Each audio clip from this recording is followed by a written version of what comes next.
बहुत बहुत स्वागत आप सब लोगों का जीवन उत्साह न्यूज़ पर। हम आपको आज लेकर आए पंचायत का इशू, जिसका हमने कुछ दिन पहले भी आपके बीच में ग्राण पंचायत जो झंडुत्ता के अंतर्गत आती है, और उस पंचायत में बहुत सारे लोगों ने अपनी अपनी समस्याएं तो बहुत हैं, क्योंकि उनका क्या आधार है ये तो बात की बातें हैं। लेकिन तो आज मैं उसी पंचायत में एक ऐसा इशू है, हमारे बीच में एक व्यक्ति हैं जो अपनी समस्या रखना चाहते हैं, और मेरा फर्ज बनता है कि अगर उनकी कोई समस्या जेन्युइन है तो अधिकारियों तक जाए, और जो नुमाइंदे हैं, चाहे वो प्रधान हैं, चाहे वो सेक्रेटरी हैं, चाहे वो वार्ड पंच हैं, उन तक भी ये बात जाए और वो भी उसका समाधान करने के लिए तत्पर हों। क्योंकि देखिए, उनको जो चुना गया है वो इसीलिए चुना गया है कि गांव का कोई आदमी परेशान ना रहे। क्योंकि देखिए, पैसा उन्होंने अपने घर से तो देना नहीं है, पैसा तो सरकार देती है। अब सरकार जब पैसा देती है तो उस पैसे की क्या सही अकाउंटेबिलिटी की जा रही है, सही वैल्यू निकल पा रही है, लोगों तक सही पहुंच पा रहा है, ये बड़ा मुद्दा रहता है। तो खैर, पंचायतों को लेकर तो हम लगातार ही सवाल उठा रहे हैं। पिछले एक साल के अंदर आपने देखा हो तो कोई भी ऐसी पंचायत हमने लगभग नहीं अभी तक छोड़ी हो जिसको कवर ना किया हो, और बहुत सारी पंचायतों के अच्छे कार्य भी हमने दिखाए हों, लेकिन कहीं ना कहीं ये समस्या भी आती थी कि जो उनकी क्वालिटीज़ है काम करने की वो खराब थी, वो एक विषय था। लेकिन अब जो विषय आ रहे हैं वो ये आ रहे हैं कि ग्राउंड पे कुछ और है और सच्चाई कुछ और है, यानी बोर्ड पे कुछ और लिखा है और धरातल पे कुछ और है। तो ये जो इशू है ये सरकार को जरूर देखना पड़ेगा और इसको लेकर बहुत सीरियसली काम करना पड़ेगा। हमारे बीच में एक बुजुर्ग हैं यहाँ पर जो अपनी बात रखना चाहते हैं इसी पंचायत के। क्या समस्या आपकी, आप रखिए अपनी समस्या। नमस्कार जनाब, मेरा नाम नैन सिंह है और मैं वार्ड नंबर 2 ग्राण पंचायत का रहने वाला हूँ। मेरी उम्र है इस वक्त 72 साल। तो दो समस्या है मेरी। एक तो मेरे को लैट्रिन के लिए बनी नहीं है लैट्रिन। अब ये कह रहे हैं कि अब पाया तेरा नंबर, उनके आप बताओ बाद में लगेगा, पता पाया कि ना पाया मेरे को नहीं पता जी। अभी आपकी समस्या ये है कि आपके घर में टॉयलेट नहीं है। नहीं है जी। कितने परिवार के सदस्य हैं आपके? हम 5 आदमी एक ही घर में रहते हैं? एक घर में। तो कितने साल से आपके पास टॉयलेट नहीं है? बस टॉयलेट है ही नहीं। पहले मैं अपने भाई के साथ रहता था, छोटे भाई। अच्छा। घर में थी। अच्छा। जाते रहते थे। हाँ। अब भी इनकार नहीं है, पर अपनी तो अपनी होती है। अपने भाई से अलग कितने टाइम से हो आप? 20 साल हो गए जी। अलग हुए? राशन कार्ड आपका अलग है? सब कुछ अलग है। तो 20 साल से क्या आपने पंचायत में कभी बोला है कि हमारी टॉयलेट बनाओ? 2-4 बारी आया, 5-4 बारी आया। कितने, कब से आए आप? अभी इस सेशन में भी आया हूँ पीछे। अच्छा। तो सेक्रेटरी साहब से भी बात की। अच्छा। कहा चलो हो जाएगा।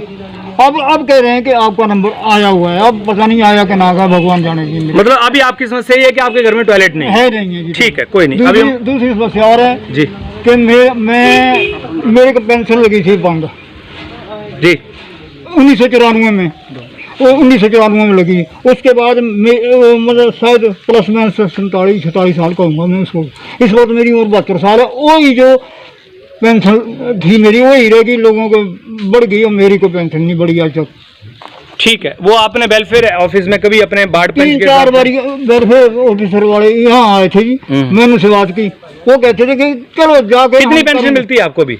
वही 7.5 जो सरकार देती है वो मिल रही है? वही मिल रही है। तो उसके अलावा नहीं, वो तो सरकार के हिसाब से बढ़ेगी ना, आपके हिसाब से तो नहीं बढ़ेगी। जो सरकार की पॉलिसी होगी उसके अकॉर्डिंग बढ़ेगी। बढ़ गई है ना सर? अच्छा, लोगों की बढ़ी है और आपकी नहीं बढ़ी है? ठीक है। इसको लेकर मेरे को टेक्निकली पता नहीं है, मैं बात करूंगा इसको लेकर, तब मैं बात करूंगा। हमारे बीच में एक और भी महिला यहाँ पर हैं, ये भी अपनी समस्या रखना चाहती हैं। इनका क्या मुद्दा है और किसको लेकर ये बात करना चाहती हैं? जी बताइए। सर, मैंने लैट्रिन जो है टॉयलेट खुद बनाया है। उन्होंने जब बना रहे थे तो उन्होंने फ़ोटो खींच कर ले गए थे कि आपको 12,000 मिलेगा।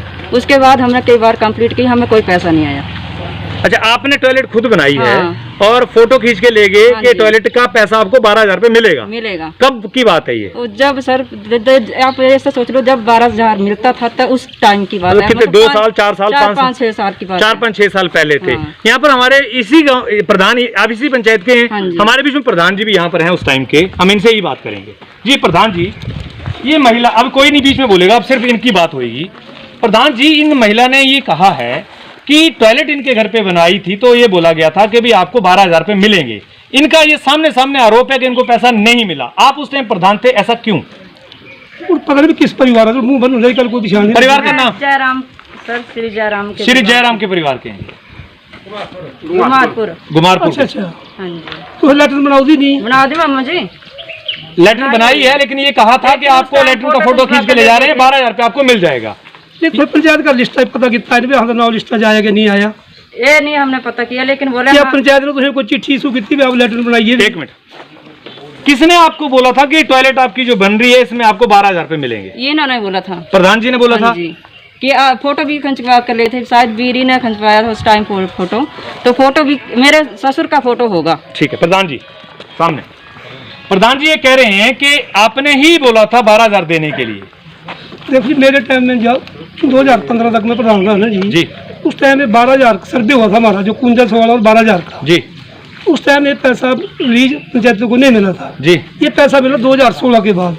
नहीं मेरा सवाल प्रधान जी अब ये है, ये कह रहे हैं कि आपके 12,000 बोला था, आपने बोला था कि इनको मैंने नहीं बोला, उस लिस्ट में यदि नाम होगा तो हमने बोला होगा, यदि उस लिस्ट में नाम नहीं जिनके नहीं थे उनको नहीं बोला। अच्छा जिन लोगों के लिस्ट में नाम थे उनको सबको मिल गया? उनको चिट्ठी लिखी है, बहुत आदमी को मिल गया, बहुत आदमी ऐसे जो अभी भी काम नहीं कर रहे हैं। अच्छा क्या काम करना था लोगों ने? तो कहते हैं 49 रुपए में हम लेटर नहीं बना सकते, हमारा पैसा बढ़ाइए, कुछ पैसे रुके हैं। ठीक है, कई बहुत लोगों का ऐसा उनका 12,000 भी पड़ा है जी, पंचायत में, आप पता कर लीजिए अभी। नहीं वो ठीक है, वो तो रिकॉर्ड में पड़ा होगा अगर पड़ा है तो। वो लोग भी कह 12,000 में हम लेटर नहीं बनाएंगे। ठीक है, हमारे बस की बात नहीं है, मतलब यदि इसका नाम लिस्ट में होगा तो इसको 12,000 रुपए मिलेगा, यदि 49 होगा तो 49 मिलेगा, मतलब अगर इनका लिस्ट में नाम होगा तो पैसे मिलेंगे। अगर इनका लिस्ट में नाम होगा, अगर इनका लिस्ट में नाम होगा तो आज का तो होगा नहीं, उसी टाइम का होगा। बिल्कुल। तो पिछले 5 सालों से 6 सालों से अगर लिस्ट में नाम था, अगर मान लो था, तो फिर इनको पैसा क्यों नहीं मिला होगा? हो सकता है पंचायत घर में कितनी बार उन्होंने पता किया हमें पैसा नहीं मिला।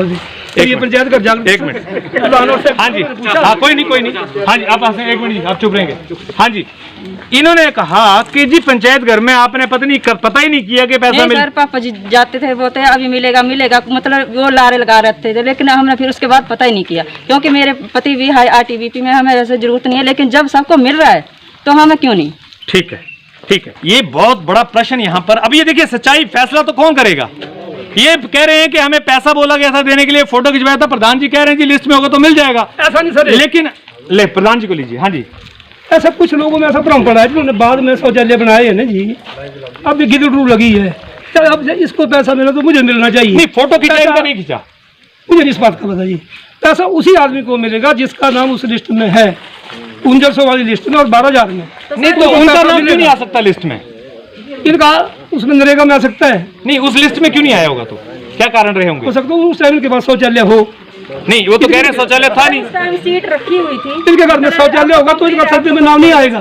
सीट रखी हुई थी, यदि इनके घर में शौचालय बना होगा तो सर्वे की ठीक है, कोई नहीं होगी, ठीक है प्रधान जी, ठीक है। होगा। देखिए ये इस तरह के जो इश्यूज हैं, बस यही मुद्दों की मैं बात कर रहा हूँ, और ये मुद्दे एक आध गांव के नहीं है, ये पूरे पंचायतों में, मैं हिमाचल की बात नहीं कर रहा हूँ, मैं पूरे देश के अंदर जितनी पंचायतें हैं सबके अंदर ये मुद्दे आएंगे। मैं यहाँ पर एक बात बोलना चाहूंगा, किसानों को क्यों बनाया जाता है, बाढ़ पंच को क्यों बनाया जाता है? मैंने पहले भी बताया कि प्रधान गांव से जुड़ा हुआ व्यक्ति होता है, उसके गांव के ही लोग उसकी समस्याओं को लेकर आते हैं, वह उनको समझते हैं और उन सब बातों को बाढ़ पंच के माध्यम से समझते हुए जो सचिव नियुक्त किए गए उन तक पहुंचाते हैं, और वो सचिव जो है वो ब्लॉक अधिकारियों तक पहुंचाते हुए मुख्यमंत्री तक, सरकारों तक पहुंचाते हैं कि हमारे गांव का कोई भी आदमी दुखी ना रहे।